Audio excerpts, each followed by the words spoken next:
Alhamdulillahi Rabbil Alamin. Wassalatu wassalamu ala sayyidina Muhammadin wa ala alihi wa sahbihi ajma'in. Amma ba'd. Faqad qala Allahu ta'ala fil Qur'an al-Karim wal Furqan al-Majid. A'udhu billahi minash shaitanir rajim.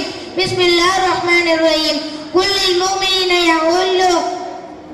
mu'minina ya'ullu absarihim. அளவற்ற அருளாளன் நிகரற்ற அன்புடையான் அல்லாஹ்வின் திருப்பெயரால் ஆரம்பம் செய்கிறேன். எல்லா புகழும் அல்லாஹ் ஒருவனுக்கே. அல்ஹம்துலில்லாஹ். அல்லாஹ்வின் இறுதி தூதர் நபிகள் நாயகம் முஹம்மது ஸல்லல்லாஹு அலைஹி வஸல்லம் அன்னவரின் மீதும் அன்னாரின் பரிசுத்த குடும்பத்தாரின் மீதும் பாசமிக்க சஹாபா பெருமக்களின் மீதும் மற்றும் நம் அனைவரின் மீதும் அல்லாஹ்வின் ஸலவாத்தும் ஸலாமும் என்றென்றும் உண்டாகட்டுமாக. ஆமீன். சிறப்பாக நடைபெற்றுக் கொண்டிருக்கும் இம்மீலாது விழா பேச்சு போட்டியில் கண்ணியமிகு நடுவர் அவர்களே, கூடியிருக்கும் பெரியோர்களே, தாய்மார்களே, சகோதர சகோதரிகளே மற்றும் என் போன்ற மாணவ கண்மணிகளே, உங்கள் அனைவருக்கும் எனது இதயம் கனிந்த சலாமினை கூறி எனது உரையை துவங்குகிறேன். அஸ்ஸலாமு அலைக்கும் வரஹ்மத்துல்லாஹி வபரகாத்துஹு. சிறப்பாக நடைபெற்றுக் கொண்டிருக்கும் மேட்டுப்பாறை நகர இந்திய யூனியன் முஸ்லிம் லீக் நடத்தும் 58ஆம் ஆண்டு மீலாது விழா பேச்சு போட்டியில் பங்கு பெற்று கலாச்சார சீரழிவுகளும் காமில் நபியின் போதனைகளும் என்ற தலைப்பில் உங்களிடையே உரையாற்றுவதில் நான் பெரும் மகிழ்ச்சி அடைகிறேன். அல்ஹம்துலில்லாஹ்.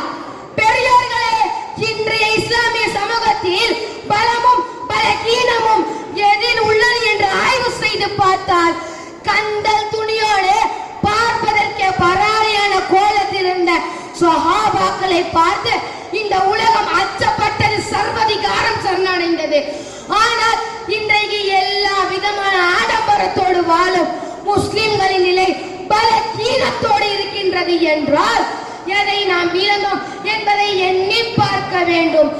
எல்லா விதமான படைபலத்தோடு பராசிக்க எதிரிகள் இருக்க முஸ்லிம்களிடம் ஆட்களும் வாட்களும் இல்லாத நிலை.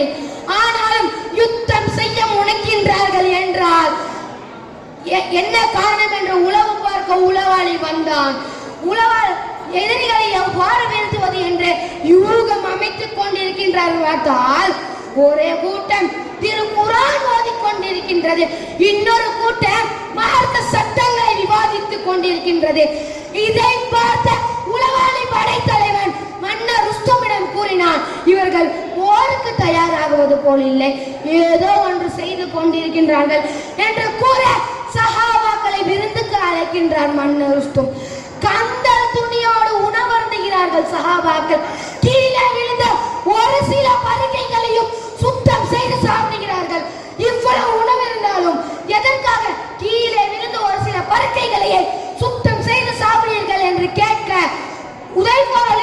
அவர்கள் கூறினார்கள், அதற்கு சுன்னத்து ஹபீபி லிஆவுலை உம்மகா, இந்த மனிதர்களுக்காக எனது ஹபீபின் போதனையை கைவிடுவதா என்று கேட்டார்கள்.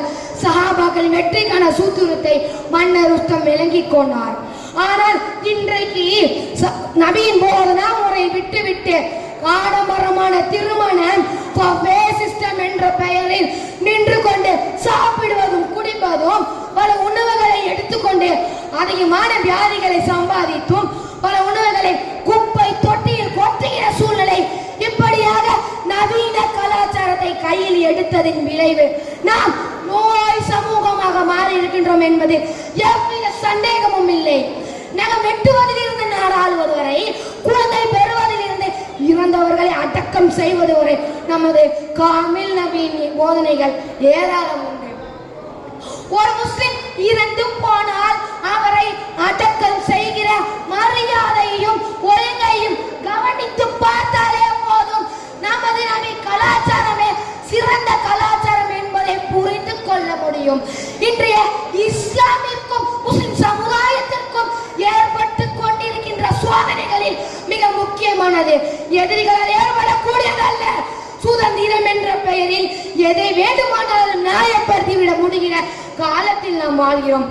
ஆண்கள் வீடுகளில் அரை நிக்கர்களோடு உள்ள வருவதை தவிர்க்கவில்லை எனில் பெண்கள் தெருகளில் பொருள் அணிவதை தவிர்த்து விடுவார்கள். தனது பிள்ளை வேண்டும், தீன் வேண்டும், நபியின் போதனா முறை வேண்டும் என்ற துவாவும் அக்கறையும் பெற்றோர்களிடம் குறைந்து வருகிறது. இஸ்லாம் சமுதாயம் இந்த மனித சமுதாயத்திற்கு உரத்து சொல்ல வேண்டிய ஒரு முக்கிய செய்தி இருக்கின்றது. என்னவென்றால், மேற்கத்திய கலாச்சாரம் உண்மையிலேயே மனித சமுதாயத்திற்கு அவமானத்தையும் லட்சத்தையும் தருகிற ஒரு கலாச்சாரம். ஆண்கள், பெண்கள், பெரியவர்கள், வாலிபர்கள் என்று யாரும் இந்த ஆபாச மோகத்திலிருந்து தப்பவில்லை. நீங்கள் ஒரு நல்ல செய்தியை பதிவு செய்வதாகவே இருந்தாலும் கவர்ச்சியான புகைப்படத்தோடு பதிவிட்டால் தான் பார்ப்பார்கள் என்ற அளவிற்கு சூழ்நிலை மாறி இருக்கின்றது. பிக் பாஸ் என்ற நிகழ்ச்சி அப்பட்டமான கேவலமான நிகழ்ச்சியாகும். எந்த ஒரு மரியாதையான மனிதனும் தனது மனைவி, மகள், மகன், பிள்ளைகள் என்று யாரையும் இந்த பிக் பாஸை பார்க்க அனுமதிக்க மாட்டான். குல்லில் முஃமினீன யகுல்லூ மின் அப்சாரிஹிம். இஸ்லாமில் எச்சரிக்கையின் உச்சமாக அந்நிய பெண்களை உற்று பார்ப்பது ஹராம் என்கிறது. ரசூலுல்லாஹி ஸல்லல்லாஹு அலைஹி வஸல்லம் இம்ராதினிஹா இம்ராதின் யம்லிகுஹா. தனக்குரிய பெண்ணை தவிர ரசூலுல்லாஹி ஸல்லல்லாஹு அலைஹி வஸல்லம் வேற எந்த அந்நிய பெண்ணையும் தொட்டதில்லை. இதுதான் பெருமானார் காட்டி தந்த போதனை. நபி ஸல்லல்லாஹு அலைஹி வஸல்லம் அவர்கள் மக்கா வாழ்க்கையின் போது முஸ்லிம்கள் முடியை வாங்கி எடுத்து செய்வதை பார்த்தார்கள்.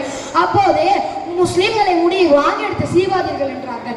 மதீனா வாழ்க்கையின் போது யூதர்கள் முடியை வாங்கி எடுத்து செய்வதில்லை, எனவே முஸ்லிம்களை முடியை வாங்கி எடுத்து செய்யுங்கள் என்றார்கள்.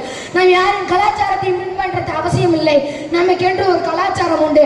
நாம் யாரையும் அண்ணாந்து பார்க்க தேவையில்லை. நம் வழி நபி வழி. பெண்கள் கல்வி, தொழில், உத்தியோகம் போன்ற பல காரணங்களுக்காக ஆண்களிடம் சகஜமாக பழக ஆரம்பித்து விட்டார்கள். தனது வெட்கத்தை மறந்து அழகை வெளிப்படுத்த வேண்டும் என்ற போக்கு ஃபேஷன் என்ற பெயரில் இயற்கைக்கு மாறாக போராட ஆரம்பித்து விட்டார்கள். ஆக கண்ணுக்கு தெரிகின்ற எதிரிகளை எப்படி நடந்து கொள்வோமோ அது போல கண்ணுக்கு தெரியாத எதிரிகளுடன் நடந்து கொள்ள வேண்டும். ஆமீன் ஆமீன் யா ரப்பல் ஆலமீன். அஸ்ஸலாமு அலைக்கும் ரஹ்மத்துல்லாஹி வ பரகாத்துஹு.